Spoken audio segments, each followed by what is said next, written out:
itu. Hmm. Alright, alright. Alright, so apa nama ni, saya mohon maaf ya, mungkin saya punya apa nama presentation saya dalam bahasa Malaysia lah ya. Apa Saya nama udah ni, bagi tahu so awak, no mudah problem. untuk kita punya apa discussion lah ya. So kalau ada nak persoalan nanti mungkin kita soal dan apa nama ni saya pun perbincangan biasanya saya dengan Pak Reza ni kita banyak discussion. That's why nama discourse ya. So saya hanya beri apa nama ni big picture ya tentang apa yang berlaku di Malaysia ya, dan lepas ni mungkin kita ada discussion, dan saya pun mohon tunjuk ajar daripada Dr. Nadiman juga ya, sekiranya ada Ya. kesilapan yang pihak saya mohon maaf lah ya. Alright ya. Ya. So apa nama ni, kalau ikut apa yang telah minta oleh Prof Reza ya, so saya bawa satu tajuk yang agak updated dekat Malaysia, iaitu tentang konsep Malaysia Madani ya. Dan tajuk yang saya nak share kepada kawan-kawan kita adalah tentang tentang pendekatan Malaysia Madani dalam membina negara yang progresif ya. So untuk makluman Prof ya, Malaysia Madani ini adalah dasar yang telah diketengahkan oleh our new Prime Minister lah, Datuk Seri Yang Amat Berhormat Datuk Seri Anwar Ibrahim ya. So maknanya Datuk Seri Anwar Ibrahim, antara perkara yang beliau ketengahkan adalah dengan memperkenalkan konsep Malaysia Madani ya. Dan saya akan cuba kupas secara ringkas sebab benda ni baru sangat ya, maknanya macam terlalu fresh ya. So kita tak boleh nak tengok dari sudut kejayaan ataupun ketidakjayaan ke, semua tu adalah in program, maknanya dalam proses ya. Tapi apa-apa pun kita meraihkan apa yang yang dicuba nak diketengahkan oleh PMX kita lah ya. Dan PMX kita pun Pak Reza pun dikenal memang awal-awal waktu Perdana Menteri Malaysia diisytiharkan sebagai Perdana Menteri, antara orang pertama yang mengucapkan tahniah Pak Reza. Memang updated lah Pak Reza ya. Alright ya. Alright ya. So untuk makluman semua ya, bila kita katakan tentang okey, bila kita katakan tentang pasca PRU ya, sebagaimana yang semua sedia maklum ya, kita punya di Malaysia, kita punya prinsip demokrasi kita adalah demokrasi berparlimen ya, berbanding dengan demokrasi yang diamalkan di Indonesia, demokrasi berpresiden ya. That's why di Indonesia walaupun kedua-duanya mengamalkan konsep demokrasi, tetapi type ataupun jenis demokrasi yang diamalkan oleh kedua-dua negara ini sebenarnya ada perbezaan ya. Di mana untuk makluman, kami ini di Malaysia kita punya demokrasi kita demokrasi berparlimen, di mana pelantikan perjawatan Perdana Menteri itu ditentukan di dalam parlimen ya, dan dilantik oleh Duli Yang Maha Mulia Sri Paduka Baginda Pertuan Agong ya, berdasarkan majoriti kerusi yang diperolehi di dalam parlimen ya. Sebab kita bukannya kaedah demokrasi berpresiden, di mana kalau seperti mana di Indonesia, ketua kerajaan ataupun ketua negara itu bertanding ya dalam dalam demokrasi berpresiden, maknanya terus lantik presiden, maknanya dia ada fasa right ya. So maknanya mula siapa yang lantik, lepas tu dia akan pergi fasa kedua, presiden juga wakil presiden. So saya lihat jugalah ya suatu pemilu ya, pelantikan bapa Presiden Jokowi dan juga wakil wakil presiden ya.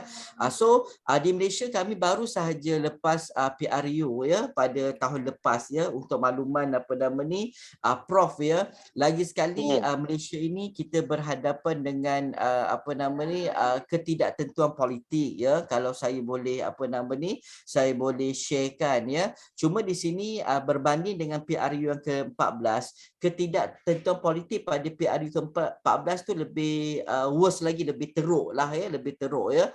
Tetapi bila kita lihat dalam pilihan raya umum yang ke-15 baru-baru ini ya, walaupun kita lihat politik masih lagi tidak stable, tetapi dia mempunyai satu perbezaan compare dengan last PRU yang ke-14 yang lepas, ya, di mana untuk makluman semua, kami tidak mendapat kerusi, tiada satu parti politik pun yang mendapat kerusi majoriti, ya, sebab kita mengamalkan konsep first past the post system, ya, di mana siapa-siapa yang memenangi pilihan raya maka dia dilantik dia sebagai pemenang, ya.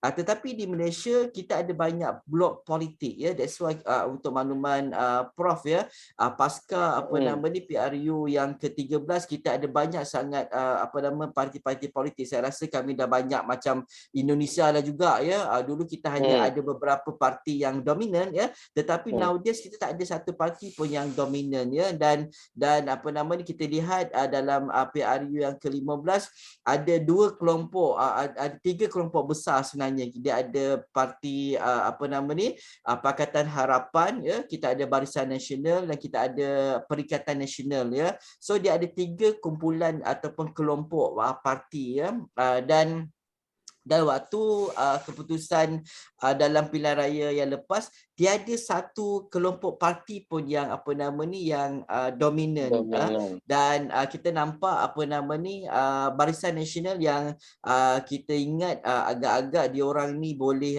comeback, ya, rupanya tidak berjaya lagi, ya, walaupun kita tengok rekod dalam pilihan raya kecil dan juga sewaktu pilihan raya negeri nampak seolah-olah mereka boleh comeback, maknanya boleh mentadbir semula, tetapi disebabkan oleh kita lihat apabila kerajaan telah membenarkan undi 18. Undi 18 ni bererti rakyat Malaysia yang berusia 18 tahun dan boleh mengundi secara automatik. So hal ini telah mengundang satu polemik yang agak memeranjatkan, ya. That's why hasilnya tiada satu parti pun yang dominan, ya.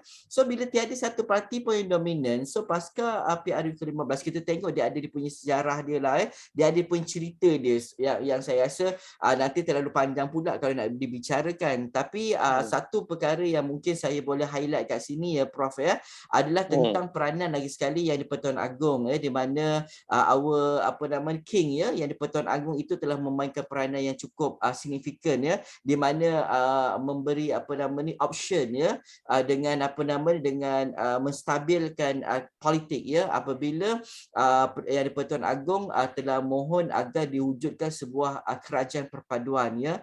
Sebenarnya bila kita lihat kerajaan perpaduan ini di mana Perdana Menteri yang Pertuan Agong telah jumpa semua ahli politik, telah semua jumpa dengan kepimpinan politik, ya, dan perkara ini lagi mudah diuruskan apabila dalam akta parlimen yang lepas setiap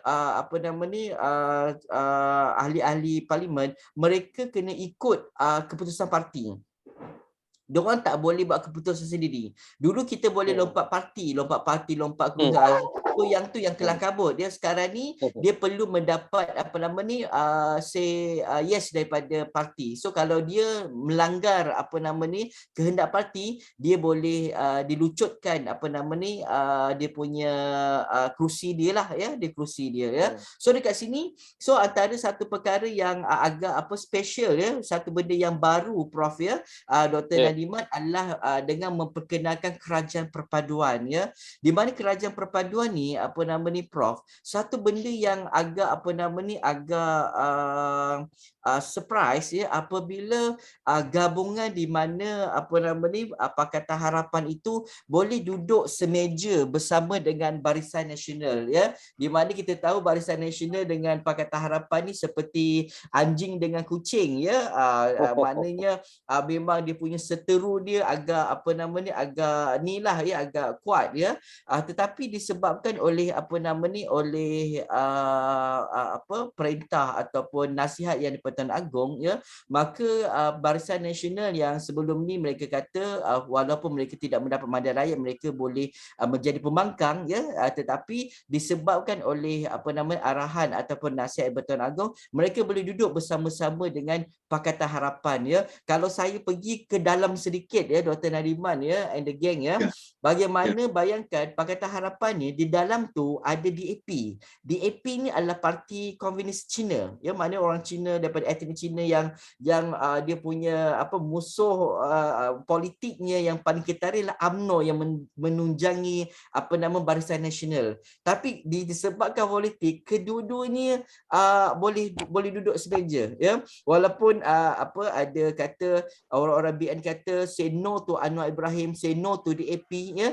Dan geng-geng Anwar Ibrahim pula bagi tahu Barisan Nasional ni penyamun lah, penyangak lah apa, tetapi disebabkan oleh politik they can sit together dan sama-sama mewujudkan kerajaan perpaduan. Sebenarnya kerajaan perpaduan ni it's not about diorang je. Diorang boleh extend juga kepada parti PAS, ya, parti Bersatu yang membentuk Perikatan Nasional, ya.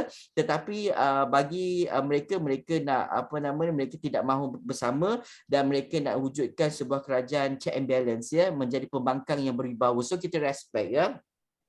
Sebab dalam dunia politik mesti ada macam tu. Tak boleh semua jadi kerajaan dah tak nama politik dia. Sebab politik tu mesti ada persaingan. Dia mesti ada pro and cons, ya. So that's why dengan adanya wujud kerajaan perpaduan dan adanya pembangkang yang kuat, ya. So kita berkeyakinan ia akan menjadikan satu kerajaan yang dinamik, ya, yang baik untuk Malaysia pada jangka masa yang panjang. That's why dengan adanya dengan adanya kerajaan perpaduan, kita harapkan negara Malaysia ini akan mencapai kestabilan politik, ya. So yang ni yang kita numberkan, ya. Sebab apa kita lihat dalam pengalaman kita yang lepas, apabila politik tak stable, so dia menyebabkan kita berhadapan masalah ekonomi, masalah pembangunan, ya, yang menyebabkan Malaysia itu jatuh dari sudut ekonomi, ya. Dan kita banyak kalah dengan Indonesia lah, ya. So Indonesia telah bergerak jauh ke hadapan dengan kita lah, tapi macam biasalah, ya, kita Indonesia Malaysia ni kita punya stamina kita kurang, ya. Tengah-tengah naik boleh down, boleh lemah. So sama-sama tak stable, ya. Sama-sama tak stable. So that's why kedua-dua rumpun ni kena kuat lah, kita bersama kena support each other, ya. Alright.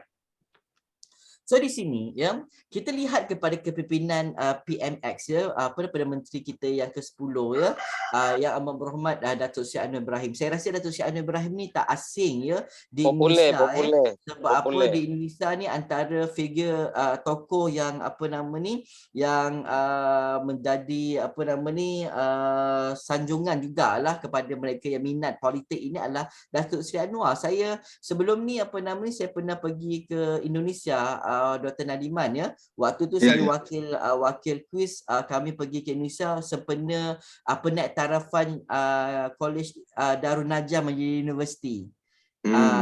So Pondok Pasantren Darul Najah, kan, di Jakarta sana, sekarang menjadi Universiti Islam, Universiti Darul Najah ke Universiti Islam Darul Najah, lebih kurang lah, ya. Dan di sana mereka pernah menjemput Datuk Seri Anwar itu menjadi nada sumber, pengucap utama dalam program. So that's why hubungan Datuk Seri Anwar di Indonesia ni dia quite famous lah, ya, famous, ya. Macam kami dekat Malaysia lah, kami kat Malaysia Buya Hamka itu begitu harum di Malaysia, ya. Tetapi kalau generasi muda di Indonesia ni mereka tak berapa kenal sangat Buya Hamka, betul tak? Tapi kami kat Malaysia ni Hamka adalah antara tokoh yang amat berpengaruh di Malaysia, ya. So dekat sini bila kita katakan tentang tentang Datuk Seri Anwar, ya. So sejarah Datuk Seri Anwar tu panjang, ya.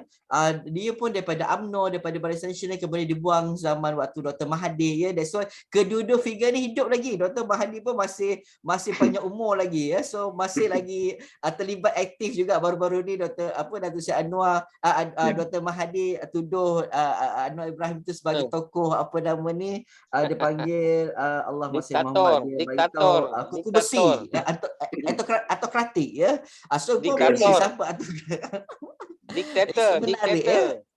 Detektor. So sebab Dr. Nadiman, saya waktu zaman saya belajar universiti dulu, saya antara bukan saya, kita orang kan kat universiti dulu pun terpengaruh daripada Indonesia punya gerakan reformasi lah. Sama-sama juga kita terpengaruh, sama-sama reformis ya. Kami waktu zaman saya belajar ke universiti dulu ya. So dekat sini ya, apabila kita lihat Datuk Seri Anwar yang berapa lama ya beliau terlibat bergelumang dalam politik, masuk penjara, keluar penjara ya, dan akhirnya Allah mengizinkan beliau menjadi Perdana Menteri ya.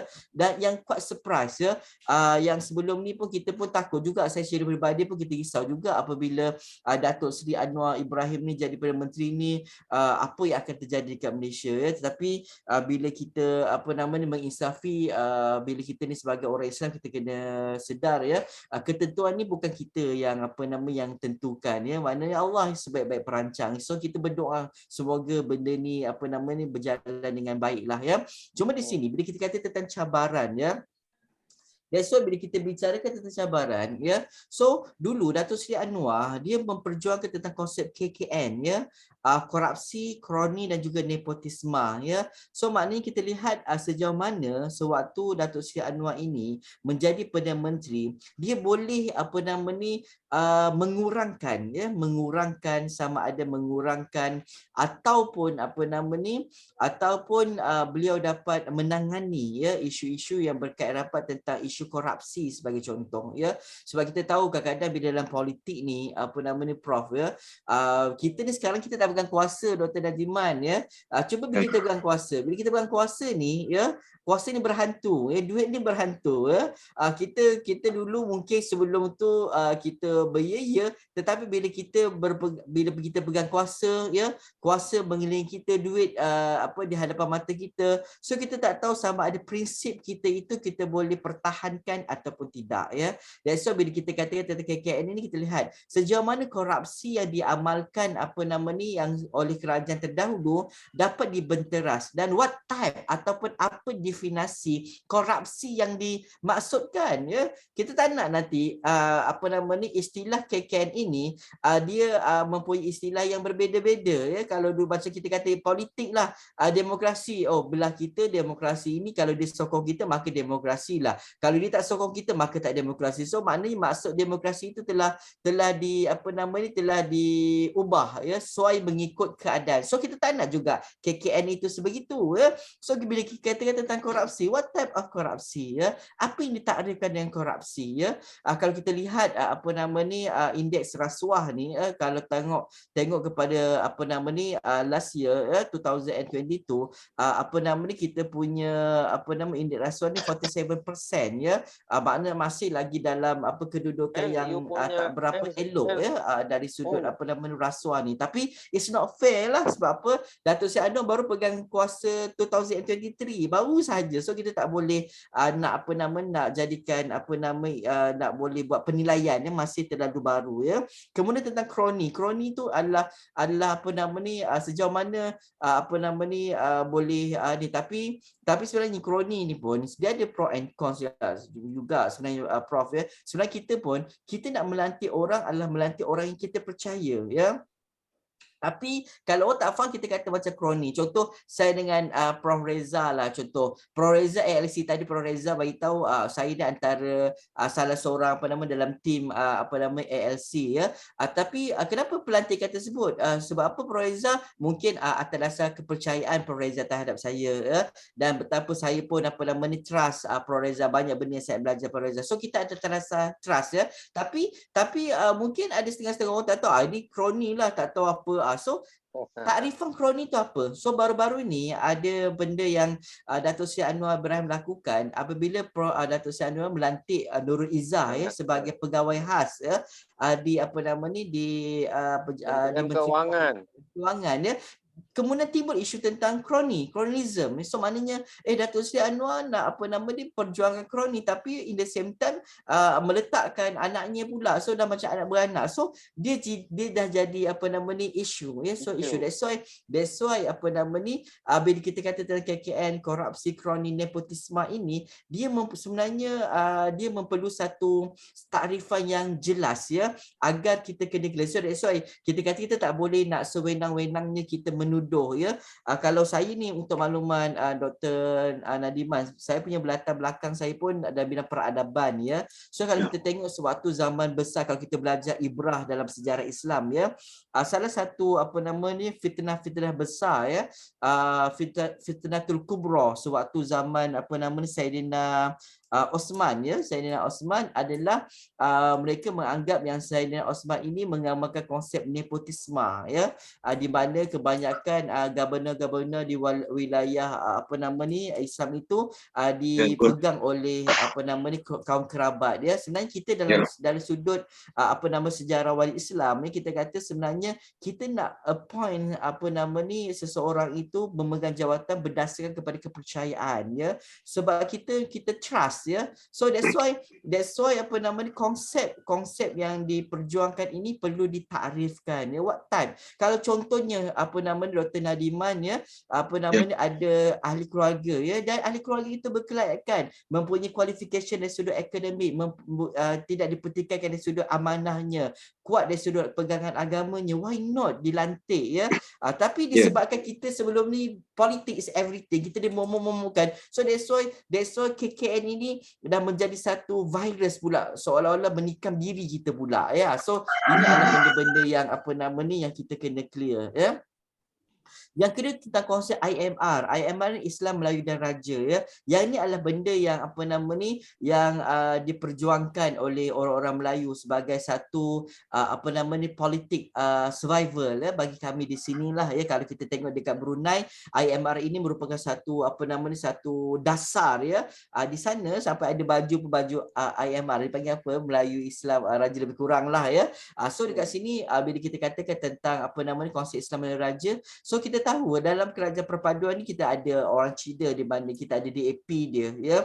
So kita lihat ya, dan untuk makluman Prof ya, kerajaan perpaduan ini ya, walaupun ada Melayu, ada UMNO di situ, ada PKR majoriti Melayu kat situ, tetapi orang nampak ya di belah pembangkang, sebab pembangkang tu dia adalah gabungan parti PAS dan juga Bersatu ya, di mana PAS tu of course Islam Melayu ya, dan Bersatu tu Melayu ya. Dan kita lihat kebanyakan undi orang-orang Melayu itu kebanyakannya di sebelah sana ya. So lagi sekali isu tentang survival Melayu itu dijadikan isu ya. That's why Dr. Mahathir baru-baru ni pun diperjuangkan tentang nak buat kolokvium, bukan kolokvium, dipanggil apa ya, saya lupa pula, tentang Melayu lah sekali ya. So sedangkan hal ini ya, isu ini sejauh mana boleh dikawal, buat referendum. Ya. Sejauh mana dia boleh dikawal ya. Contoh baru-baru ini dalam bengkel berkepakaran untuk pelantikan kerajaan tempatan ya. So dari sini dalam sudut pelantikan tu ada 20 lebih. Hanya lebih kurang 10 orang saja Melayu yang dilantik ya. So ini menjadi isu politik. That's why di Malaysia ni Prof ya, politik ni never full stop. Dia selalu koma ya. Dia tak ada sepatutnya kita tutup buku dan kita nak fikir tentang masa depan, tetapi seperti biasa kita ni dah dapat dah kata saka politik ni, sumpah politik ni dah menjadi antara denyut nadi orang-orang Melayu, orang-orang Malaysia lah. Saya rasa kat Indonesia pun sama ya. Macam mana kita minat dangdut, macam tu juga kita minat politik ya. So dia menjadi darah daging ya. So ada je benda yang dipertikaikan ya. So sejauh mana Datuk Seri Anwar dia can handle ya, sejauh mana orang boleh lihat isu Islam Melayu dan Raja itu dapat dipertahankan oleh kerajaan perpaduan ini ya. Dan yang terakhir sekali adalah tentang pasca Covid lah ya. So bila kita kata tentang pasca Covid ni, how we can survive, macam kita boleh bangkit dan bangun ya. That's why antara isu yang kita lihat pasca Covid adalah tentang isu liberalisasi ya. So bila kita kata liberalisasi ya, kita lihat ya, sebab sebelum ni ya, antara tomahan yang dituduh kepada Datuk Seri Anwar ya, walaupun Datuk Seri Anwar itu cuba membawa isu Islam, tetapi kita dihantui dengan pemikiran liberal oleh Datuk Seri Anwar. So kita tak tahu sejauh mana liberalisasi itu menjadi satu dasar apa nama ni, kerajaan yang dipimpin oleh Datuk Seri Anwar ya. Dan baru-baru ini kita dikejutkan dengan apa nama pelancaran satu kelab malam ya, Thai Hot ya, di mana kat situ adanya apa nama pergerakan LGBT ya, apa nama ni, adanya golongan sebelum tu ada isu tentang filem pendek berkenaan tentang pluralisme agama ya, dan benda-benda ini dilihat apa nama ni begitu apa nama ni berkembang ya, selepas apa nama ni PRU ke-15 ya, waktu Datuk Seri Anwar pegang ni. So benda ni nampak dimain-mainkan ya, di apa nama diketengahkan, dikembangkan. So dengan konsepnya, so kita sebenarnya sekarang kita dalam keadaan saya sebenarnya it's not fair ya, to be apa nama sebagai penganalisis ya, kita boleh beri kita punya pandangan sebab benda ni terlalu awal ya. Tapi walaupun terlalu awal, so kita lihat benda-benda yang ada ni sebenarnya agak menakutkan ya. So sekiranya kalau ikut kepada pengalaman kita lepas, bila orang Melayu ni kita takut ya, bila orang Melayu kita takut, kita rasa tak secure ya, everything can happen ya. Kita takut tiba-tiba politik ini yang sepatutnya kita rasa kerajaan perpaduan ini boleh stable, mungkin dia boleh runtuh, boleh berubah ya, seperti mana kerajaan sebelum ni dalam tempoh 2 tahun saja dah boleh berubah kerajaan ya. So that's why setiap langkah politik dia kena berhati-hati ya. Alright ya. So yang ni Prof ya, kalau apa yang diperjuangkan oleh Datuk Seri Anwar apabila beliau mengetengahkan Malaysia Madani ya, di mana Malaysia Madani ini adalah 6 rukun yang menjadi tunggak dalam memeta hala tuju Malaysia dalam menuju sebuah negara bangsa yang maju dan sejahtera. Sebenarnya ya, konsep Malaysia Madani ni dia adalah satu konsep di mana setiap Perdana Menteri itu dia perlu ada satu dasar ya. Kalau kita lihat waktu zaman apa nama ni dahulu, kita ada apa nama ni, kita ada konsep macam Datuk Seri Tun Dr. Mahathir, Malaysia boleh ya, apa nama ni, wawasan 2020 ya, yang tu yang apa diketengahkan ya. Kemudian waktu zaman Pak Lah ya, Tun Abdullah Haji Badawi memperkenalkan Islam Hadari ya. So orang kata apa beza Islam Hadari dengan Islam Malaysia Madani ya? So apa Hadari dan Madani ni dari sudut perspektif apa nama ni peradaban, dia mempunyai maksud yang sama ya. Maknanya dari sudut apa nama ni package peradaban, di mana kita bukan saja nak membangun dari sudut material, but in the same time juga kita membangun dari sudut spiritual ya, dari sudut kerohanian ya, dari sudut apa nama ni package agama syarat dengan nilai-nilai murni yang kita nak bangunkan. Cuma kita tak tahulah apa yang bezakan Islam Hadari dan juga Malaysia Madani ya. Kemudian dari sudut apa nama ni waktu zaman Datuk Seri Najib tentang konsep satu Malaysia ya.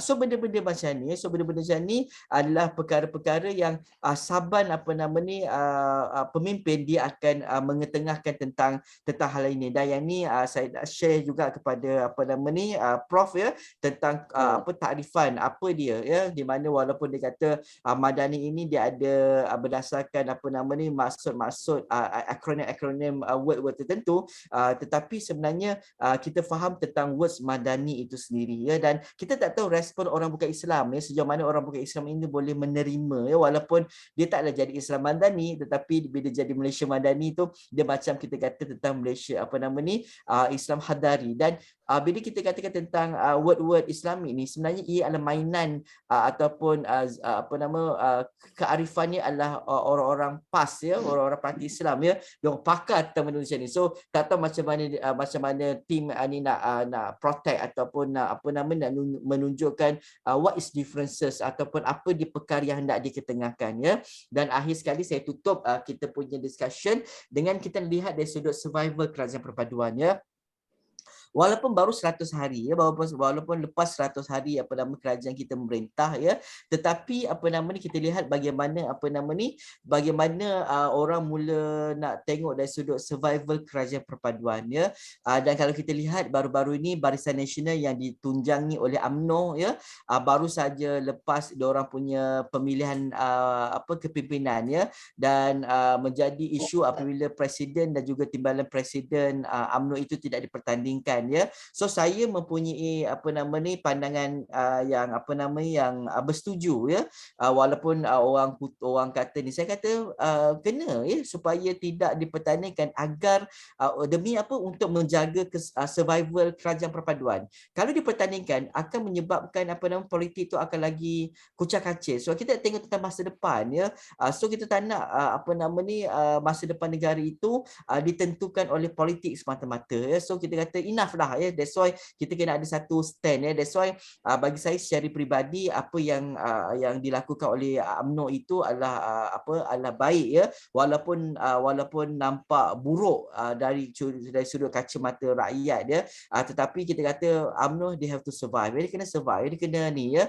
Diorang cakap-cakap pun bukan diorang undi pun, betul tak ya? So maknanya apa yang dilakukan itu adalah baik untuk survival kerajaan perpaduan sebenarnya dari sudut jangka masa yang panjang ya. Dan akhir sekali Prof, kita kena tahu juga dari sudut PRN ya. Untuk makluman Prof ya, kita ada 6 negeri ya di Malaysia yang belum pilihan raya lagi ya. Kita ada negeri Selangor, kita ada negeri Kelantan, Terengganu, Negeri Sembilan, Pulau Pinang ya, dan Kedah ya. 6 negeri ini tak pilihan raya ya. So maknanya kita tengok dari sudut survival politik ya, PN dan BN ni perpaduan ke apa tak perpaduan ni, kita kena lihat pula dalam pilihan raya yang ke negeri pada yang dijangka mungkin lepas raya nanti dalam bulan 6 kot ya, untuk kita mengundikan di kedua ya, untuk menentukan siapa dia yang menjadi pemerintah bagi negeri ke-6 negeri,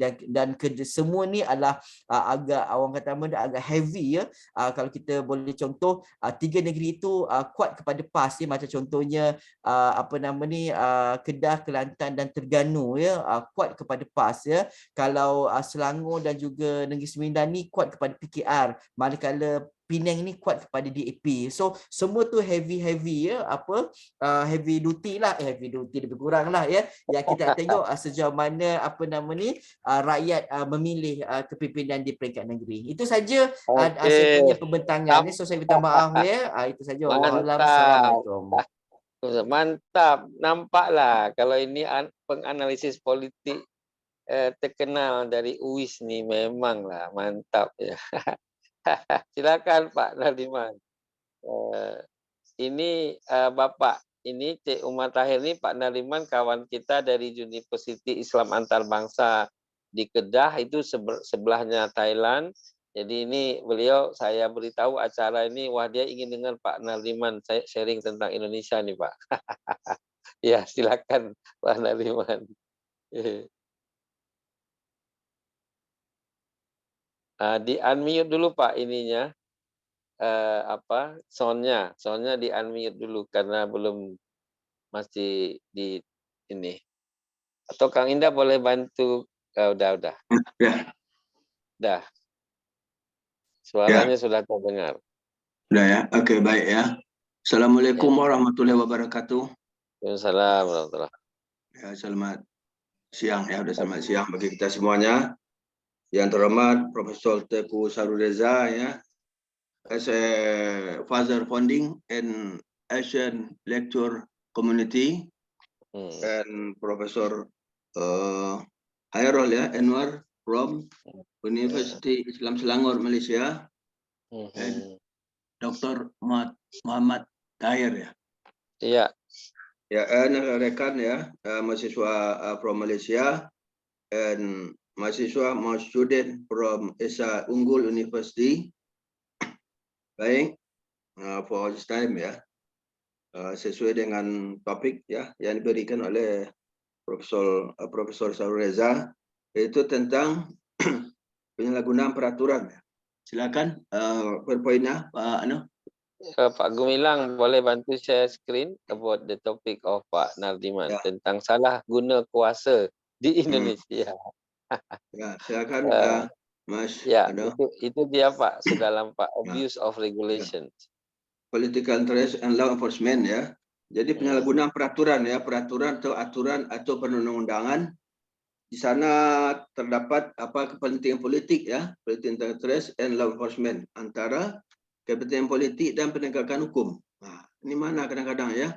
Kadang-kadang demi kepentingan politik yang didulukan atau kepentingan hukum atau penegak hukum yang di belakang atau bagaimana? Nah, judulnya subtopik kita ambil pada saat ini Parliament and President Threshold. Nah, itu ambang batas ya, ambang batas pencalonan dari wakil rakyat ya,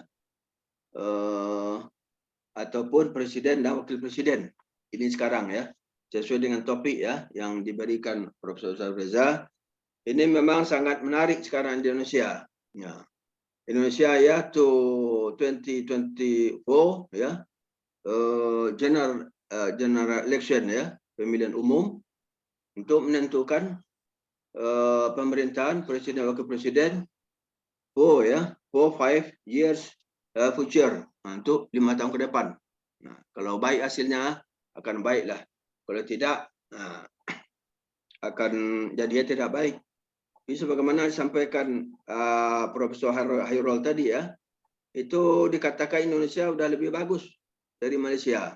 Nah, tapi menurut orang Indonesia ya, terutama saya, itu malah Malaysia lebih bagus dari Indonesia. Sebagai contoh ya, Dr. Hairul, itu tahun 70-an itu banyak rekan-rekan dari Malaysia belajar ke Sumatera Barat, terutama IKIP ya, IKIP Padang dan Unan ya. Dulu IKIP namanya, sekarang kan UNP ya. Itu banyak tahun 70-an. Itu setelah tahun 2000-an, dalam 30 tahun itu suasana berbalik. Udah banyak orang Indonesia, terutama orang Sumatera Barat yang belajar ke Malaysia. Nah, mungkin termasuk ya ke Universitas Islam Selangor ini juga nih. Nah, di mana Profesor ya Hairul sebagai Direktur Program Pasca Sarjana ya.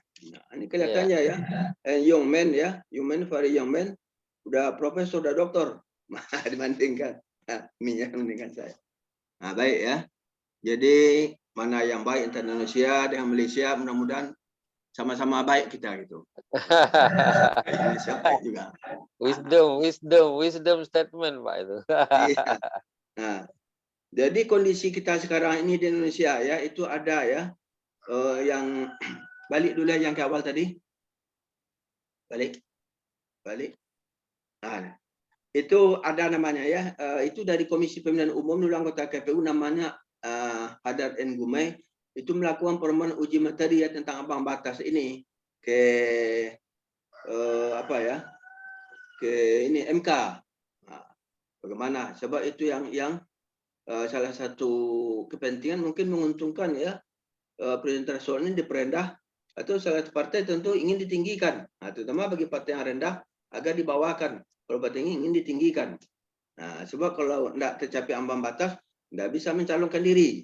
Nah, kemudian alasan ya dari ini anggota KPU sendiri ya, itu demi murni argumen hukum ya. Jadi permasalahan hukum, bukan masalah politik. Katanya pada waktu itu. Nah, kemudian diuji lagi ya tentang undang-undang tentang pemilu nomor 7 tahun 2017, itu khusus pasal 222. Next. Ya, next ya. Nah, ya. Itu para pemohon ya ini sudah mengajukan ya agar dibatalkan yang memiliki kursi di DPR ya 20%. Nah, atau 25% suaranya yang sah ya secara nasional pada pemilu sebelumnya. Nah, kalau sekarang pemilu 24 tentu akan dinilai nanti bagaimana hasil perolehan suaranya pada pemilu 2019 kemarin.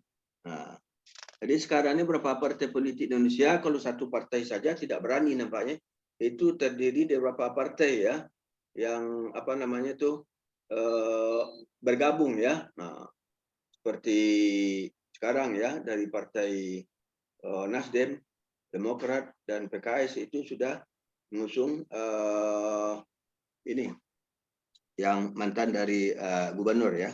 Nah, itu Anies Baswedan. Nah, betul juga jadi dari partai yang lain sudah mengajukan, tapi baru usul ya, belum secara resmi. Tapi itu suasananya sekarang sudah semakin panas. Nah, sudah makin panas, bahkan sudah ada sekarang ini ya. Next ya, next. Nah, itu ada ya, ada pernyataan ya dari waktu itu Denny ya.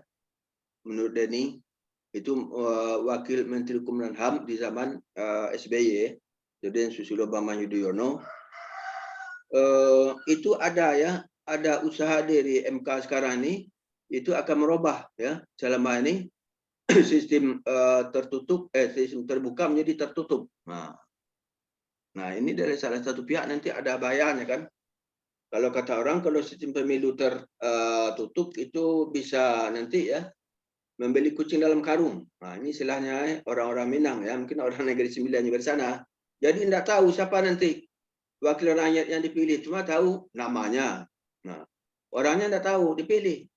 Nah, jangan nanti kan terpilih beli kucing dalam karung, atau orangnya tidak cocok. Nah, ini yang mau dirubah sekarang. Ini pendapat dari ini Wakil Menteri Hukum dulu ya. Ini sehubungan dengan pasal 168 ayat 2 dari Undang-Undang Pemilu nomor 7 tahun 2017 ya. Nah, itu sudah ditegaskan pemilihan anggota DPR, DPRD provinsi dan kabupaten ya. Kota itu dengan sistem proporsional terbuka, jelas siapa orangnya. Nah, makanya dalam pemilu di Indonesia kemarin itu kan jelas menusuk orangnya, bahwa presiden siapa foto orangnya, wakil itu anggota DPR ya, jelas orangnya. Tapi kalau untuk orangnya kan paling nanti tusuk tanda gambar saja lagi ya, tanda gambar partai seperti yang terjadi pada era Orde Baru dulu zaman Presiden Soeharto, yang tusukkan partai bukan orangnya. Sekarang udah orang ini mau balik lagi. Nah ini.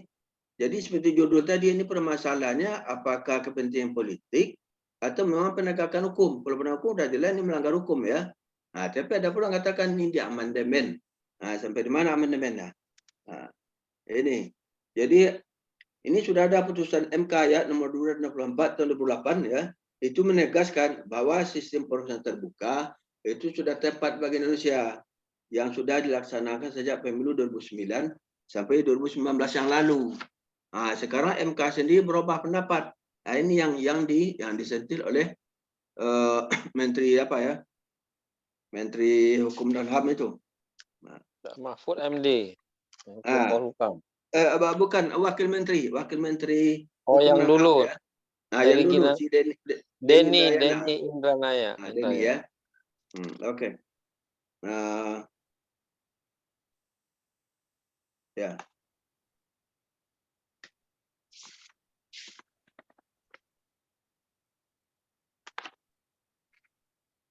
Ya, next. Ini udah. Next. Apa? Kang Indah, next. Indah. Nah. Ngantuk kali dia nih Ramadan. Mana nih? Indah, next. Indah Gumilang, next. Nah, ini kan yang tadi setelahnya Pak Denny ini. Enggak, setelahnya dia udah jelaskan ini, next. Ya, ini udah jelaskan. Nah, ini. Ya. Ini wacana ya, kan ada sekarang wacana penundaan pemilu. Nah, ada. Itu mengusulkan malah dari ketua partai ya, ditunda pemilu. Apa alasan penundaan? Nah, apa alasannya? Nah, apakah uang tidak ada karena utang Indonesia begitu banyak sekarang, atau ada permasalahan lain? Nah, ya, itu penundaan pemilu malah diusulkan 3 tahun mendatang. Kalau 3 tahun mendatang kan berarti udah lewat ya, pemilu seharusnya tahun 24. Nah, ini ada permasalahannya. Ini nanti bisa kata orang bisa ramai kan di Indonesia ini. Jadi menurut Narayana, parlemen threshold yang 20% dia itu bisa menjadi inkonstitusional. Jadi, nah, jika Mahkamah Agung tidak independen atau bila terjadi 2 kali perubahan pada sikap MK. Nah, 2 kali perubahan pada pengajuan dulu ya, ambang batas itu oleh Haidar Gumai tadi itu udah tetap terbuka ya. Sekarang dia mau berubah menjadi tertutup. Nah, jadi tertutup. Jadi pendapat dari MK sendiri yang berubah. Jadi menurut Denny ini ya, Denny Indrayana, Wakil Menteri Hukum HAM dulu, ini sikap Mahkamah Agung ini malah tidak konstitusional. Dia sendiri yang merubah. Nah, dulu menetapkan ini 2009 sampai 2019 udah sistem terbuka. Kok sekarang mau tutup? Nah, ini kembalinya ya. Apakah ada kepentingan politik atau hal yang lain? Nah, kalau penegak hukum berarti lah melanggar hukum kan itu. Nah, lanjut ya, lanjut next. Nah, kemudian kembali kepada sistem yang 20% ya. 20% tadi itu kalau ada calon yang dijagokan istana di sini. Nah, partainya ya, itu seharusnya 20% ada yang dijagokan di sana. Juga partai besar ya. Kalau misalnya partai besar sekarang kan ya PDI lah. Tapi memang calonnya itu tidak maju. Memang terhambat masalah lain ya. Nah, karena aturan 20% atau yang lain. Nah, perubahan ini bukan masalah hukum semata, tapi bisa dipengaruhi oleh dua kekuatan politik. Nah, kalau ini di sini udah lebih apa dia kan? Bahkan menurut dia ini kekuatan mafia hukum. Nah, jadi udah keadaan mafia hukum yang terjadi di Indonesia sekarang ini. Bisa kita lihat ya. Baru-baru ini baru Menteri Koordinator Hukum dan HAM ya, maupun MD, itu ada penyimpanan dana 300 triliun lebih di Kementerian Keuangan. Nah, ini ada lagi. Jadi di Indonesia sekarang memang banyak terjadi korupsi. Jadi korupsi, banyak utang. Karena banyak utang korupsi, jadi pemilu diundur. Nah, itu alasannya. Pemilu 3 tahun lagi. Jadi alasannya ini. Kalau calon-calon jago yang diajukan oleh istana, tentu partai penguasa sekarang, bisa mungkin diperkirakan prediksi ya. Prediksi to win, menang ya. Wah, itu pemilu lanjut. Tidak perlu dibatalkan. Nah, coba. Tapi kalau menurut wakilnya tadi yang dijagokan itu mungkin tidak bisa maju. Wah, udah tunda pemilu 3 tahun. Nah, ini pendapat yang disampaikan oleh Ciden ini ya. Next. Nah, ya. Nah. Jadi kembali kepada teori ya, kalau pemilihan umum itu dapat dilaksanakan di biaya murah. Nah, dan tidak muncul potensi pengulangan pemilu kan biasa. Kalau mau suaranya tidak lebih di separuh ya. Apalagi di Indonesia kan banyak partai politik, 17 nih. Nah, jangan-jangan nanti terjadi pengulangan pemilihan umum, berapa biayanya lagi ya, kan tambah lebih besar biaya. Juga menghindari kerawanan sosial ya, akibat banyaknya peserta pemilu, itu perlu aturan. Nah, menurut pendapat ya, sebagian tokoh nih, itu menyaring partai calon peserta pemilu. Nah, jadi dari partai calon peserta pemilu disaring. Kalau sekarang kan 17, apakah seharusnya udah bisa semuanya, itu berapa nanti calon ya mau dicoblos orang, mau dipilih orang. Kalau bisa diperkecil. Nah, caranya memperkecil, kalau dari ambang batas, nah mungkin tidak bisa dirubah tetap ya, 20% dan 5% tadi. Presidential threshold. Kemudian, itu ada cara lain. Ada cara lainnya nanti, itu persyaratannya untuk maju itu diperketat. Nah, ini permasalahannya karena ramai ya. Memang the founding father ya, the Indonesian nation atau the Indonesian state. Nah, ini ada dua pendapat ya. Jadi bapak para pendiri bangsa Indonesia ini kan ada 9 tokoh. Soekarno, Hatta ya, Muhammad Jamin, Muhammad Nasir, ada 9 orang. Apakah dia sebagai pendiri bangsa atau pendiri negara? Pendiri bangsa ini kan ada orang mata pendiri bangsa, menurut saya tidak tepat. Karena bangsa Indonesia sudah ada ribuan tahun yang lalu. Kembali mungkin pendiri negara. Nah, itu karena segera ya memerdekakan Indonesia waktu itu, apalagi Belanda udah mau masuk lagi, nah, sama sekutu. Kita harus merdeka sekarang. Jadi belum sempat ya membuat ya aturan khusus tentang pemilu, tentang aturan negara demokrasi ini, sehingga belum ada dasarnya di Undang-Undang Dasar 45 ya di konstitusi. Nah, tapi setelah 4 kali amandemen itu tidak ke sana, malah yang lain saja amandemen. Nah, sebagai contoh, kalau dalam Undang-Undang Dasar 45 itu presiden harus orang Indonesia asli. Kemudian dirubah, presiden boleh WNA. Nah, orang Rusia namanya 2 hari ada WNA, udah bisa dia calon presiden. Nah, itu. Jadi belum bagus. Nah, jadi untuk pemilu dapat dilaksanakan biaya murah tadi ya, karena belum sempat dirumuskan secara bagus ya tentang negara demokrasi dan negara hukum nih. Nah, itu harus ada ya. Mana syarat suatu negara hukum ya. Nah, ini permasalahan lagi. Apakah negara hukum yang dirumuskan menjadi negara demokrasi atau sesyarat negara demokrasi biar menjadi negara hukum? Nah, ini perdebatan politik lagi, mana yang didulukan. Nah, kembali dulu ya. Ini pengalaman sejarah bangsa Indonesia, sampaikan Pak Dr. Hairul tadi ya. Itu sejak Undang-Undang 45, sejak awal kemerdekaan Presiden Soeharto, Soekarno ya. Nah, itu negara Indonesia itu dikelola secara otoriter. Nah, kenapa dulu ya zaman Soeharto dulu itu kan semua kan ditunjuk menteri saja. Dari militer, dari yang mewakili partai ditunjuk. Kemudian dicap disempel dengan stempel demokrasi. Nah, berdemokrasi ya. Nah, jadi berlanjut lagi sejak Habibie sampai sekarang. Presiden Joko Widodo sudah 4 kali amandemen Undang-Undang Dasar tadi ya. Yang amandemennya pertama seperti saya bilang tadi ya, cuma dari Undang-Undang asli, wah itu dianggap itu apa namanya itu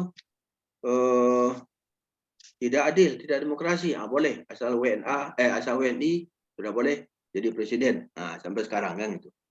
Nah, keturunan manapun sudah boleh. Jadi memang platform ya dasar negara demokrasi itu yang belum ada di Undang-Undang 45, walaupun sudah sampai 4 kali di amandemen. Kemudian dalam sistem parlemen, rakyat memilih tanda gambar partai sebuah kontrak sosial antara rakyat pelaku memiliki kedaulatan dengan partai politiknya. Nah. Kemudian lanjut ya, next, lanjut. Next. Nah, kemudian Dewan Perwakilan Rakyat dengan sistem parlemen adalah sebagai wakil partai. Dan karenanya dibutuhkan ambang batas, itu tadi ya 20% dan 5% untuk bisa duduk di DPR. Nah, tapi kelemahannya dari ini ya, ambang batas ini, ada kalanya nanti ya, itu perolehan suara itu tidak berhasil. Ya. Nah, ini kita kembali dulu ya. Next. Kang Indah, next. Ya. Gumilang, next. Mana orangnya? Nah, kemudian dilihat ya apakah ini keadaan ketatanegaraan Indonesia ini yang bagaimana ya menimbulkan kerawanan. Kalau kedua presiden Indonesia kan itu kan jabatan rangkap, baik sebagai kepala negara maupun kepala pemerintahan. Kalau di Malaysia itu kepala negara itu kan raja-raja ya. Nah, kemudian pemerintahan itu adalah perdana menteri. Nah, itu tidak bisa diterapkan di Indonesia ya kalau karena itu berlakunya pada yang sistem murni ya. Nah, pemilu langsung rakyat mencoblos tanda gambar orang baik calon presiden wakil presiden ya. Nah, ya. Penerapan norma ambang batas parlemen tadi itu sistem presidensial yang murni ya. Yang murni berpotensi melanggar hak asasi manusia, calon legislatif yang bersuara terbanyak di daerah, tapi tidak memenuhi quorum ya, memenuhi threshold di tingkat nasional, dia tidak bisa maju, hingga suaranya itu hilang. Nah, maka Indonesia sudah sering terjadi ada suara tadi karena tidak memenuhi ambang batas ya, suaranya itu diberikan kepada anggota partai yang lain. Nah, jadi nanti kesepakatan politik ya. Kadang-kadang pemindahan suara si A tadi mau si PB itu tanpa tahu dari si A tadi. Itu udah langsung permainan dari pimpinan partai masing-masing. Nah, ini kelemahannya threshold itu. Jadi dia tidak mengetahui, mungkin ya kepada si B mungkin dia tidak cocok ya, tak pribadi. Tapi kalau memang demikianlah apanya partai itu. Nah, sistem itu threshold. Jadi pembuat undang menurut si Denny juga ya, pembuat undang ya, itu berarti pembuat DPR dan hakim MK ya. Ya, Constitutional Court itu harus memahami bahwa norma ambang batas presidensial hanya dikenal dalam demokrasi campuran. Jadi bukan murni. Kalau Indonesia kan murni. Nah, kalau campuran jadi ada presidennya, ada raja, ada perdana menteri. Nah, sebagai contoh di sini diambil Perancis dan Timor Leste. Perancis ada presiden, ada perdana menteri, juga Timor Leste. Tapi kalau Indonesia bukan murni. Nah, bukan murni ya. Nah, murni seperti Indonesia. Jadi untuk mencegah munculnya potensi pengulangan pemilu tadi, ada kerawanan sosial, jadi nanti negara kaos ya, itu ditempuh menurut beberapa pendapat ya, itu persyaratan dari emisi partai itu harus diperberat. Nah, salah satunya itu harus melengkapi kemudian partainya setiap di daerah ya, baik di provinsi, kabupaten maupun kota sampai kecamatan maupun sampai desa. Nah, kalau dia bisa memenuhi ini, baru bisa dia ikut pemilu. Tapi kalau tidak, tidak bisa karena di Indonesia sekarang ada 17 partai ikut pemilu. Nah, kemudian putusan MK juga nomor 70 ya tahun 2021 itu dalam pertimbangan hukumnya itu sudah menentukan pasal 22 Undang Nomor 7 tahun 2017 ya tentang pemilu itu sudah mengatur tentang batas pencalonan presiden paling sedikit 20% dan suara sah nasional itu 25%. Nah, terbukti mengurangi atau membatasi hak konstitusional. Jadi membatasi hak konstitusional seseorang ya, right to vote. Ini sudah terbukti dalam ini ya, sebagai contoh ya, Gatot Nurmantio tidak bisa mencalonkan diri sebagai presiden maupun wakil presiden karena terhambat syarat ini tadi ya, tidak mencapai 20% yang mengajukan dia. Nah, ini sebagai contoh. Nah, kemudian dalam petitum MK tadi ya, dan putusan MK sebenarnya pasal 222 tentang pemilu tadi ya, dalam pasal yang nomor 7 2017 tentang pemilu itu mengatakan itu pasal 222 ini ya tidak memiliki kekuatan hukum. Nah, tidak memiliki kekuatan hukum. Makanya sekarang ya MK kan berencana akan merubah dari sistem terbuka menjadi tertutup. Nah, kembali kepada kewenangan dari MK ya. Kalau MK itu kewenangannya kan cuma menguji undang-undang apakah bertentangan dengan undang-undang dasar. Kalau memang bertentangan itu cuma menyatakan bertentangan dan tidak mempunyai kekuatan hukum mengikat. Nah, jadi tidak bisa dilaksanakan. Sedangkan untuk merubah sistem pemilu itu bukan kewenangan dari MK. Kalau merubah sistem pemilu itu kan kembali kepada undang-undang. Yang berundang kan adalah DPR dan Presiden. Harus kembali ke sana. Nah, sekarang ini mungkin akan dikabulkan dalam permohonan ke MK ini. MK langsung menyatakan bahwa sistem pemilu menjadi tertutup. Nah, ini yang berbahaya nanti. Sama juga ya dengan putusan PN Jakarta Pusat yang menyatakan penundaan pemilu 3 tahun ke depan. Dan kepada anggota KPU untuk mengulang ya tahap-tahap pemilihan umum baliknya. Ini. Nah, ini. Oke. Sampai demikian. Ini memang ya di sini nampaknya memang banyak kepentingan politik. Next ya, next. Nah, sebelum disampaikan itu ada Denny Indrayana tadi ya. Itu kalkulasinya dia, perhitungnya. Memang kalau orang politik ini kan kadang-kadang lebih kuat perhitungnya malah dari orang ekonomi. Nah, orang ekonomi kan dia menghitung-hitung tuh udah jelas ya. Ada barangnya, ada uangnya. Kalau politik kan masih ada awang-awang itu udah dihitungnya. Nah, tapi kalau hitung-hitungnya, seandainya calon kalau dilanjutkan pemilu ini sekarang 24 menurut itu ya penguasa ya, belum hitung-hitungnya dia kalah. Nah, calon yang lain yang maju yang menang pamannya Anies yang maju. Sedangkan calon yang dari penguasa mungkin tidak menang. Nah, diharuskan itu penundaan pemilu ditunda. Nah, itu tadi ya. Tidak ada putusan DPR Jakarta Pusat sampai 3 tahun ke depan. Nah, itu hukumnya sekarang. Hukum yang dibuat pemerintah. Jadi dalam pemilu sekarang itu menentukan koalisi. Nah, sekarang kan lagi asik mencari koalisi. Partai ini koalisinya dengan partai mana? Partai ini dengan partai mana koalisinya? Nah, itu lagi ramai sekarang. Kemudian hukum menentukan siapa. Nah, siapa untuk siapa? Siapa yang dicapai? Nah, siapa yang dipilih? Nah, seperti wakil presiden dulu ya. Itu kan bukan rakyat itu langsung Jokowi yang memilih si wakilnya yang apa tuh? Yang dari ketua MUI itu. Nah, kemudian hukum bukan untuk pemilihan umum 24. Hukum ya, yang diajukan ke MK sekarang ini. Tapi itu melanggeng kekuasaan. Nah, melanggeng kekuasaan.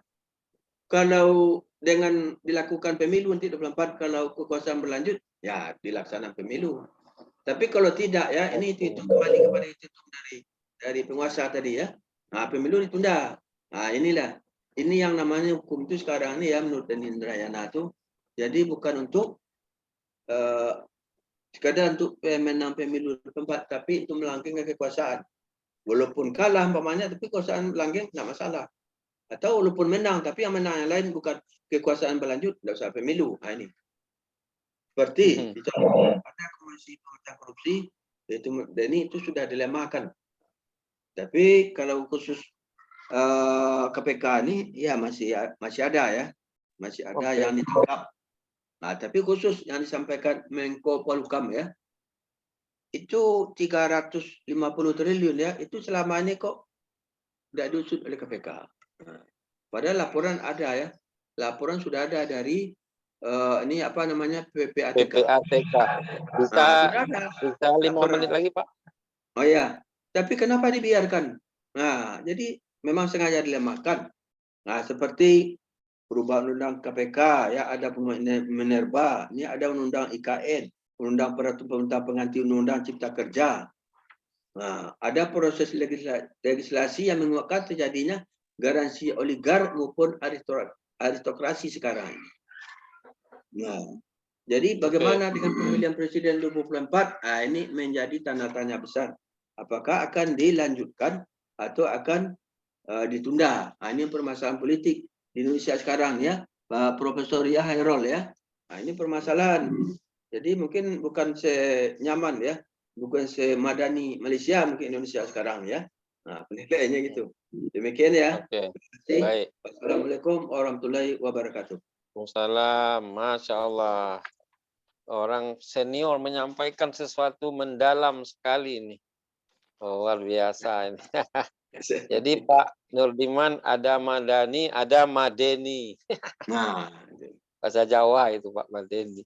ya. Oke, kita kena pergi terus kepada question answer. Ibu Ratna dari Universiti Islam Kadiri, welcome you. Selamat datang ya, semoga join. Kawan kita dari Jawa Timur. Oke, Dr. Khairul, I go to the question langsung di emailnya kepada Dr. Khairul dulu, nanti Dr. Nadiman juga sudah ada beberapa pertanyaan, tapi selalunya saya ngambil 2 pertanyaan saja. Ya. Lagi pula kita ini masanya sudah injury time. Oke, Encik Khairul, nanti Encik Tahir saya minta komen selepas pertanyaan ini saya baca ya, setelah jawab nanti sebelum closing remark lah. Oke, and Khairul, are you copy me ke? Oke. Right. Ini kena baca pertanyaan untuk Dr. Khairul dari Reni. Sangat menarik Dr. Khairul sharing mengenai Malaysia Madani dan negara yang progresif ya. Jadi dia tanya macam ini, konsep Madani tadi sebenarnya Dr. Khairul sudah sampaikan highlight kejap tuh. Dia bilang ini, konsep Madani juga dijadikan tagline di Indonesia ketika reformasi dahulu. 1998 ya. Mewujudkan masyarakat madani itu tagline-nya, maknanya seperti Madinah Al-Munawwarah lah, kira-kira macam itu. Namun setelah Presiden Habibie bersyarat atau bertukar, tagline masyarakat madani sudah tidak sering-sering disebutkan oleh petinggi negara di Indonesia. Di Malaysia sebelum ini ada juga saya dengar tentang family Malaysia, dan sebelumnya Islam Hadari tadi dari PM Ahmad Badawi. Jadi apa dan bagaimana respon masyarakat Malaysia tentang masyarakat madani yang dipopulerkan Perdana Menteri ke-10 sekarang ini? Itu pertanyaannya nomor 1. Khairul ada masalah ke dengan device-nya? Tahu kan? Kang Indah, Khairul masih di Zoom ke? Ada masalah nggak device-nya? Tadi dia. Alright. Minta maaf ada problem sedikit. Tak apa-apa, you boleh guna handphone pun tak apa lah. Tidak ada masalah. Alright. Tapi okay, ya. nomor 1 tadi boleh dengar ya, boleh copy ya. Okey, nomor 2 sekarang. Saya nak baca nomor 2. Nanti nomor 1 tadi saya tak dengar. Minta maaf bro, saya tak perasan. Oh, okey. Saya ulang ya. Boleh dengar sekarang? Okey, boleh. Dari Raini, dia bilang sangat menarik sharing Dr. Khairul menyangkut Malaysia Madani. konsep madani juga dijadikan tagline di Indonesia ketika reformasi. Maksudnya masyarakat madani ini masyarakat seperti Madinah Al-Munawwarah lah. Namun setelah Presiden Habibie bersara, tagline masyarakat madani sudah tidak sering-sering disebutkan oleh petinggi negara di Indonesia. Di Malaysia sebelum ini ada juga tagline Family Malaysia dan sebelumnya ada lagi Islam Hadari pada masa PM Ahmad Badawi. Jadi apa dan bagaimana respon masyarakat Malaysia terhadap tagline masyarakat madani dari Perdana Menteri yang ke-10 saat ini? Itu pertanyaan nomor 1. Pertanyaan nomor 2 dari Wati. Anggota Parlemen Malaysia setahu saya berjumlah 222 orang. Di Indonesia ada 550 orang. Indonesia pemilihan presiden, gubernur, wali kota itu semuanya secara langsung. Sementara di Malaysia itu tergantung dari mayoritas yang menguasai parlimen. Nampaknya politik proses di Malaysia lebih cheap, lebih murah kos daripada di Indonesia. Sehingga isu money politik di Indonesia sangatlah terasa sekali. Bagaimana di Malaysia terkait money politik itu? Itu pertanyaan untuk N Hairul 2 ya. Supaya N tahu juga dan N Tahi tahu di Indonesia itu parti yang boleh mencalonkan presiden seperti mana Pak Nariman bagi tahu tadi adalah parti yang dia menguasai 20% suara parlemen tapi harus merepresentasi 75% seluruh wilayah Indonesia. Jadi bukan 20% dalam Pulau Jawa saja, itu tak boleh. Dia 20% tetapi 20% itu merepresentasi 75% wilayah Indonesia, dia punya wakilnya di Parlimen Nasional. Lalu boleh dia mencalonkan. Jadi bukan senang nak calonkan presiden di Indonesia ini, memerlukan persyaratan yang tadi Pak Nariman sudah beritahu. Itu hanya saya meng-highlight. Kemudian Pak Nariman, kita ini masa tinggal 10-15 menit maksimumnya. Ini pertanyaan ke Pak Nariman. Menarik sekali paparan Dr. Nariman. Banyak hal baru yang saya baru tahu sekarang. Dari Sari ini Pak. Sebentar lagi masyarakat Indonesia akan memasuki proses politik 5 tahunan. Ada silang pendapat tentang proporsional terbuka dan tertutup di mana pemilih tidak mengenal siapa yang dipilih seperti masa sebelum reformasi dulu. Menurut Pak Nariman, apakah proporsional tertutup itu memang sesuai dengan konstitusi? Kenapa partai yang mayoritas sekarang kok malah seperti ngotot maunya tertutup? Adakah udang di balik bakwan? Nah, itu dia. Itu pertanyaan kepada Pak Nariman. Dari Sari. Kemudian yang nomor 2, Lena. Ada fenomena di Indonesia pencalonan kepala daerah sudah ada fenomena di Indonesia, ada kepala daerah sudah dijadikan tersangka korupsi karena tertangkap tangan dia menerima sogokan. Namun tetap saja diproses oleh Komisi Pemilihan Umum sebagai kandidat dengan alasan belum ada putusan pengadilan yang tetap kepada yang bersangkutan. Padahal jelas-jelas dia kena tangkap karena OTT. Malah bisa jadi dia menang dan kemudian dia tetap dilantik di penjara sebagai kepala daerah. Bahkan dapat gaji hingga pun nanti naik banding dan kasasi. Jadi dia dapat gaji buta dengan sudah jelas melakukan pelanggaran hukum. Kok bisa peraturan seperti ini ada di Indonesia? Nah, itu Pak agak pelik itu Pak. Jadi selepas Cik Khairul dan Pak Nariman menjawab, saya akan bagi masa untuk Cik Tahir, mungkin ada 1, 2, 3. Kita masanya hingga 9.45 injury time. Sebenarnya dah habis, tapi kita sebab saya nanti jam 10 kurang 10 ada pula satu lagi menyangkut nursing dengan masa universiti dan lain lagi. Okey, N Hairul, dalam masa 5 minit mungkin boleh menjawab daripada 2 soalan tadi yang saya pilih. Alright, terima kasih Prof ya. Sebenarnya apa nama ni, level prof ni macam ahli politik ya, pack masa dia. Alright ya. So satu kita kena clear perbezaan antara Malaysia dan juga Indonesia, di mana kita di Malaysia kita mengamalkan konsep demokrasi berparlimen. So maknanya kenapa demokrasi berparlimen itu terserlah kerana kita mengamalkan konsep kerajaan persekutuan. Kita berbeza dengan konsep bernegara di Indonesia ya. So atas dasar itulah yang membezakan apa nama ni kaedah amalan demokrasi yang ada dekat Malaysia dengan Indonesia ya. So bila kita kata tentang demokrasi berparlimen, berarti untuk melantik parlimen itu mereka yang memenangi majoriti di peringkat parlimen. Begitu juga kalau di peringkat negeri, siapa yang menang majoriti peringkat negeri maka dia boleh lantik apa nama ni, lantik menteri besar lah ya. Tetapi satu benda yang saya nak share kepada you all adalah tentang peranan Yang-Pertuan Agong. That's why dalam masa yang sama ni peranan raja-raja dia begitu mustahak kerana apa, dengan melalui peranan raja-raja inilah ia banyak membantu dari sudut kestabilan di negara ini. Dulu orang tak nampak apa peranan raja, orang kata apa peranan raja, tapi bila kita berhadapan dengan dua apa nama ni isu politik pada pasca PRU yang ke-14 dan PRU yang ke-15, kita nampak apa nama peranan dan tanggungjawab yang begitu signifikan raja-raja dan juga Yang-Pertuan Agong, dan mereka telah menjalankan peranan yang begitu baik sekali ya. Itu pertama ya. Kemudian yang kedua dari sudut apa nama ni dasar ya, seperti mana yang kita sudah maklum ya. Kalau saya tahu B.J. Habibie dia dalam tempoh 2 tahun saya rasa tak habis penggal, betul tak Prof ya.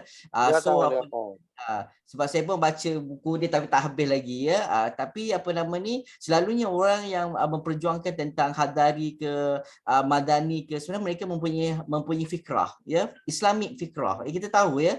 Kita tahu sebab kami kalau kat Malaysia ni saya boleh buat comparison ya. Kalau selalunya orang-orang yang bukan berlatar belakangkan apa nama ni Islamic background, mereka punya itu lebih general ya. Contoh macam Datuk Seri Najib satu Malaysia, sebab apa? Merujuk kepada multiculturalnya masyarakat yang di Malaysia ya, ataupun konsep apa nama ni Malaysia boleh ke oleh Tuan Mahathir ataupun Pak Lah apa nama ni family Malaysia, keluarga Malaysia, betul tak ya? So maknanya sejauh mana survival sejauh mana survival ni is bergantung sejauh mana apa nama ni perkara ini dapat difahami oleh rakyat lah. Sebenarnya konsep sama ada Madani atau Hadari dia bukannya konsep yang diperjuangkan oleh Perdana Menteri, tetapi sebenarnya itu adalah konsep dasar peradaban kita sepatutnya, walaupun kita tak jadi pemerintah tetapi kita sebagai warga negara dan juga ni kita yang menjadi apa nama isi pelaku kepada dasar ini. Wallahualam. Yep. Okay, second. Tadi dia tanya saya combinekan Prof. Saya dah combine oh dulu. ya, tadi sudah you apa ya mengenai itu. Okay, right. Very good. Itulah bezanya orang yang cerdik pandai boleh terus menjawab dua soalan dalam satu kata. Good idea. Okay, Pak Nardiman boleh jawab dalam masa 4 minit juga. Pertanyaan dari siapa tadi, Sari ya, yang pertama Ya. tentang terbuka tertutup ya. Nah, ini sesuai dengan ketentuan dari pasal 22 ya, Undang-Undang Pemilu nomor 7 tahun 2017. Juga itu sudah ada ya putusan dari MK nomor 224 ya tahun 2008, itu menegaskan itu sistem proporsional terbuka itu sudah menjadi sistem. Nah, sudah diadakan sejak pemilu 2009 ya. Kemudian berapa lagi? Kemudian 2014, kemudian 2019 sudah 3 kali pemilu ya. Nah, itu sudah berjalan dengan baik. Nah, sekarang memang ada usaha baik di MK maupun di DPR ya. Itu jadi sistem yang terbuka tadi menjadikan sistem tertutup. Nah, sistem tertutup berarti kembali pada zaman Orde Baru sebelum reformasi. Okay. Nah, ya. Nah, sebelum reformasi itu kan memilih tanda partai. Siapa orangnya yang diduduk sana nanti yang menunjuk itu ketua partainya. Nah, ketua partainya nanti ya kembali lagi apakah ponakannya, adiknya, tentu itu yang ditaruh. Bukan nanti berdasarkan ya pemilihan umat jadinya. Nah, jadi ini sudah tetap ya. Ini sekarang yang lagi dibahas di MK ada sinyalir ya dari Wakil Menteri Hukum ya si Denny itu MK akan mengabulkan. Nah, sistem dari terbuka menjadi tertutup. Nah, kenapa aku begitu? Jadi MK sendiri menurut Denny itu sudah institusional. Sedangkan 2 kali sebelum pendapatnya dia tetap itu terbuka yang terbaik. Nah, sekarang kok berubah dia? Jadi yang kasih tidak konsisten. Tapi yang apalagi sorry Pak, ya. sorry Pak Nariman, yang sekarang putusannya belum ada kan, masih disidangkan ya? Sekarang belum. Nah, yang Ya, ya. apakah menyatakan terbuka itu kan dikhawatirkan. Ini Oh, kata si Denny kan dikhawatirkan. ada apa ya dikhawatirkan ya. Oke, Sebab oke. arah-arahnya sudah ke sana begitu. Nah, Yap, tapi itu dikhawatirkan nanti ya. Nah, jadi yap. udah tetaplah terbuka, udah jelas siapa yang dipilih. Nah, atau mungkin katanya biaya pemilunya lebih besar, itu kan lain masalah nanti. Itu kan kesepakatan bersama. Nah, jadi di sana kelemahannya apa dirubah ya tentang sistem itu, karena di Undang-Undang Dasar Konstitusi tidak ada mengatur. Nah, itu tadi ya. Nah, Ya. jadi perlu dirubah. Baik. Udah ada dirubah 4 kali, tapi perubahan tak kemana-mana aja. Nah, Ya. itulah yang negara ya kekuasaan dan politik ya. Ini yang jawaban di pertanyaan pertama. Kemudian yang kedua ya, itu sudah ada kepala daerah jadi tersangka, tapi dia mencalonkan diri ya, baik sebagai wakil rakyat maupun kepala daerah ya, mungkin sampai presiden pun itu masih diproses oleh KPU. Masih diproses. Nanti pun kalau sudah ada putusan pengadilan, alasannya belum ingkrah. Memang proses putusan ingkrah ini kan ini yang lama, makan waktu beberapa tahun ya. Putusan DPR, nanti ada banding, ada kasasi, nanti ada PK lagi. Nah, ini tidak habis-habisnya. Nah, inilah. Kemudian kenapa bisa demikian? Karena undang-undang kita yang mengatur demikian. Itu undang ya, membolehkan orang walaupun sudah residivis, sudah perkara terkait korupsi pun ini, tapi saya belum membaca ya, atau kurang ingat pasal secara tegas ya, menentukan tentang pemilu itu ada membolehkan. Istilah membolehkan sebelum ada putusan yang ingkrah ya. Nah, ini kan putusan ingkrah ini yang lama, tapi orang itu masih bisa diproses.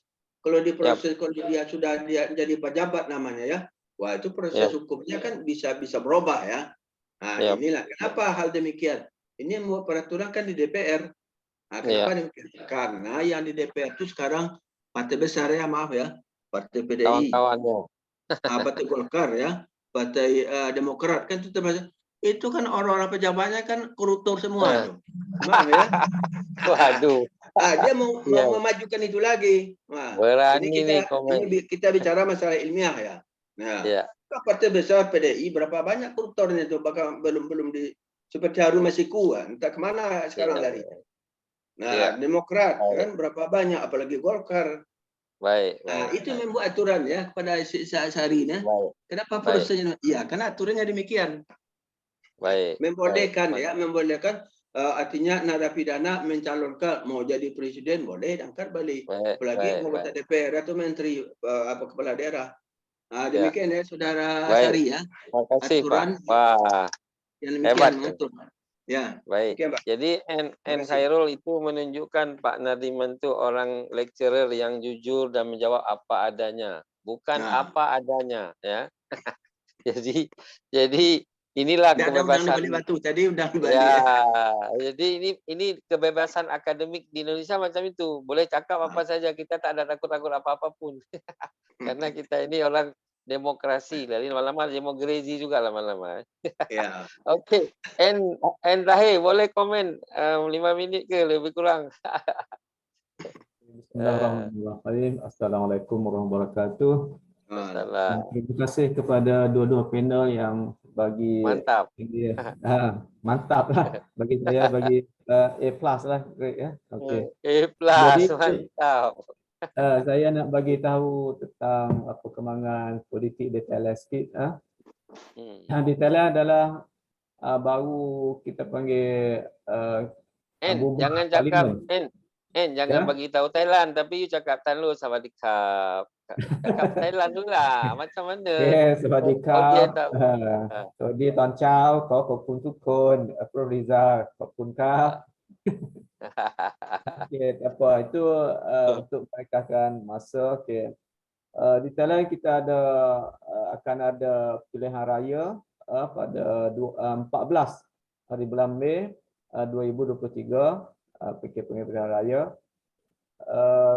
Di Thailand ni politik dia mudah ya, senang ya. Dia lebih kurang ada wakil rakyat 500 500. jumlah rakyat yang boleh pilih 66 juta. So satu wakil rakyat bersamaan 165,000 orang. Tapi dalam 500 wakil rakyat tu 400 iaitu kita panggil one man one vote satu area. One man one vote satu area, dan 100 lagi daripada party list. 100 orang lagi party list.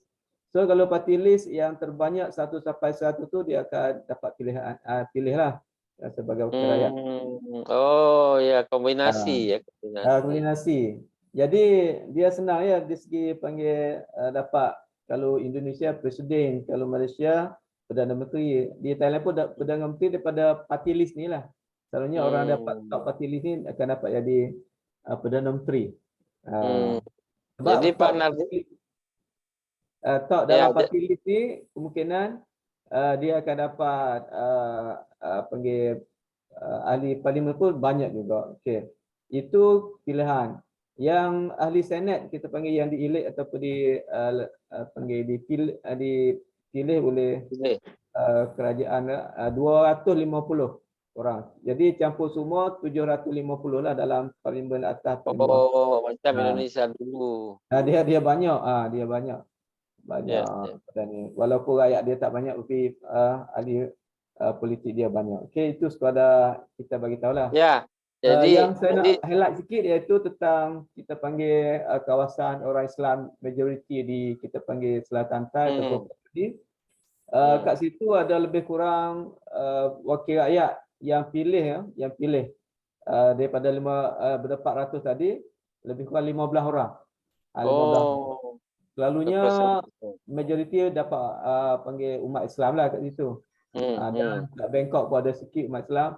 So kalau ikut di antara umat Islam lebih kurang 18 hingga 15 orang lah seluruhnya. Jadi kalau dapat lebih, kalau umat panggil PM ataupun member of parliament tu dia dapat bersatu, maka dapatlah buat satu perkara untuk kebaikan umat Islam.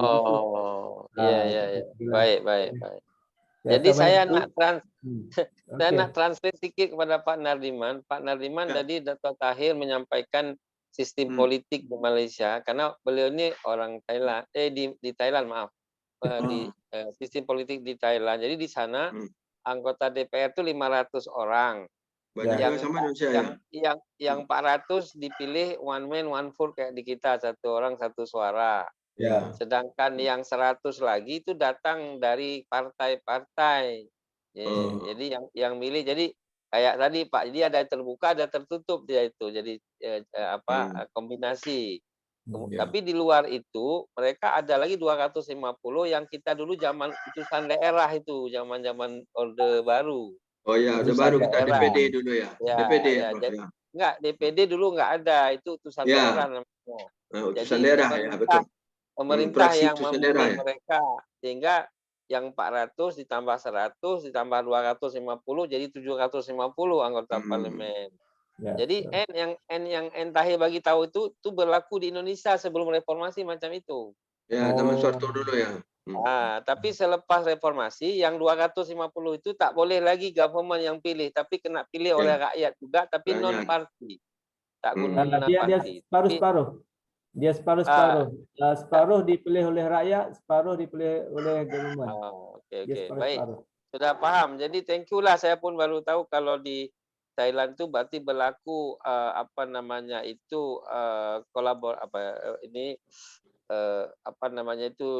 dua cara yang ditambahkan. Tapi kalau 15 orang di Sultan Thai itu parti Islam sudah pasti. Tapi berapa parti di Sultan Thai itu bertanding? Hari itu masa saya balik mengundi itu pening. Ada 37 parti. Pening. Wow. Banyak sangat. Parti kecil-kecil. Itu 37 itu yang Islamic Party sahaja atau all the national? Bukan, semua. Okey. Dia kadang-kadang orang Islam pun masuk parti yang bukan Islamik juga. Yang Islamic Party yang tahu saya satu. Iaitu parti kita panggil Ummah. Pracacat Ummah. Yang dipimpin oleh bekas Dewan Speaker iaitu Wan Muhammad Nur Mata. Nur Mata. Ya. And Lain masa saya jemput you explain about political Thailand untuk kita lihat sebagai satu kajian akademik, right? Ya, Okey. insyaAllah. Ini masanya sudah habis, jadi closing lah dari Encik Hairul dan nanti Pak Mariman masing-masing 1 minit setengah sahaja sudah masa. Silakan Hairul. Closing remark 1 ke 1,5 minit.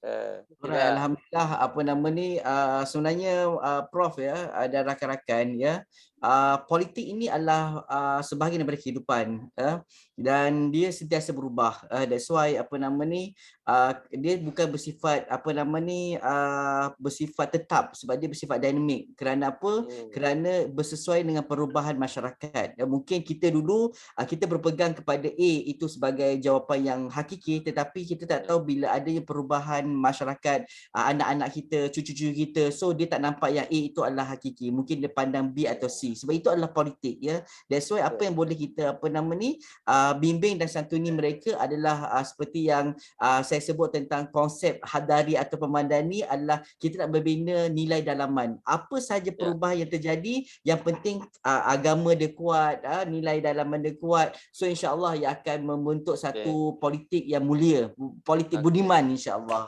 Okey, wah satu lagi pula budiman, habis itu madani, budiman dan budi. Okey, Hairul, nanti saya forward nombor Cik Tahir dan sebaliknya biar you boleh akses ya. Okey. Pak Nariman, closing dalam 1 minit Pak, mungkin pantun dari Minangkabau atau apalah. Oh ya, terima kasih ya. Jadi pemilu ya 24 nanti di Indonesia semoga berjalan lancar ya, aman, dan sistemnya terserah, sebab setiap sistem itu ada baik, ada segi kurang baiknya. Jadi kita kembalikan saja pokoknya yang baik bagi bangsa Indonesia gitu. Baik. Mungkin bila menurut kita tidak baik, kalau menurut Allah ya mungkin itu yang baik. Kalau menurut saya itu yang baik ya. Mana yang ada berkahnya, manfaatnya bagi bangsa Indonesia. Mau teori apa, sisi mata aja itu terserah ya. Sebab semuanya itu ada kelebihan, ada kelemahan masing-masing. Nah, kita berdoa mudah-mudahan pemilu 24 di Indonesia lancar. Ini kan mahasiswa banyak yang dengar nih ya. Nah, jadi dapat memberikan kontribusinya kepada kepada masyarakat luas ya. Demikian, terima kasih ya. Nah, terima kasih Uda, karena kita ini baik-baik semua, sebaiknya kita kembali ke tempat kerja masing-masing karena sudah waktunya lebih. Daun siri, daun kayu, terima kasih, thank you, sawadikap, terima kasih. Ya, jumpa terima lagi. kasih Prof. Ya, terima kasih Prof Hairul. Terima kasih Dr. Ya, Muhammad Tahir, terima kasih. Assalamualaikum. Selamat puasa. Sama-sama, insya-Allah. Sama-sama, selamat puasa dan kita kembali Puasa, ke studio masing-masing. I am leave first ya. See you again. Thank you very much. Thank you.